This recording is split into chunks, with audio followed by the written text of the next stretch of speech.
Nagsimulang lahat ng pilit kang sumingit. Gusto mo ang gusto ko kahit di ka ibigin. Tapos na ang kwento, tapos na ang laro. Pero bakit hanggang ngayon nakabundot ka pa rito? Hindi ka pinili kaya hindi ka makasulong.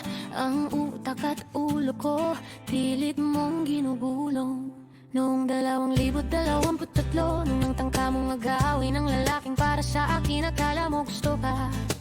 Sinubukan ka lang naman. Kumagat ka agad, naging katawa-tawa sa daan. At ngayong 2025, nakita mong may bago akong mahalaba. Heto ka na naman. Umandar ang Makati at umaaling asaw mong ugali. Ang kalipungahan mo walang pinipiling sandali. O alipunga, bakit ka ba naging alipunga sa ating dalawa? Akala mo mahal ka, ipistik ka, panoorin mong mag-isa. Sabi mo patay na patay sa'yo, ngunit iniwan kang bigo. Hindi ka pinili ng paulit-ulit, napakaluuser mo. Kaya ang galit mo sa akin hindi na natanggal. Damay pa ang mga taong sa akin ay nagmamahal.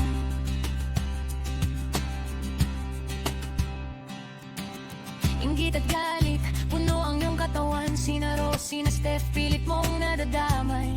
Kasi alam mo sa sarili mo, walang totoong sa'yo ay may pakilalam. Napaka-toxic mo, mahilig sa kwentong imbento, pa-victim na naman. Ang galing mong umarte, ang galing mong magkunwari.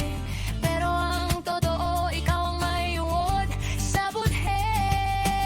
Dapat sa'yo ay nilulubog sa kumukulong tubig. Lagyan ng maraming asin para maalis ang iyong pagsik. Mawala lang ang negative, ang sakit na di matanggal-tanggal. Para mahugasan ng ugali mong mapanira at hangal. O alipunga, bakit ka ba naging alipunga sa ating dalawa? Akala mo mahal ka, gipistik ka, panoorin mong mag-isa. Sabi mo patay na patay sa'yo, ngunit iniwan kang bigo. Hindi ka pinili ng paulit-ulit, napakaluuser mo. Kaya ang galit mo sa akin hindi na natanggal. Damay pa ang mga taong sa akin ay nagmamahal. Tapos na ang kwento natin, kaya please lang, mag-move on ka na. Ibiste, alipunga. Hehehe.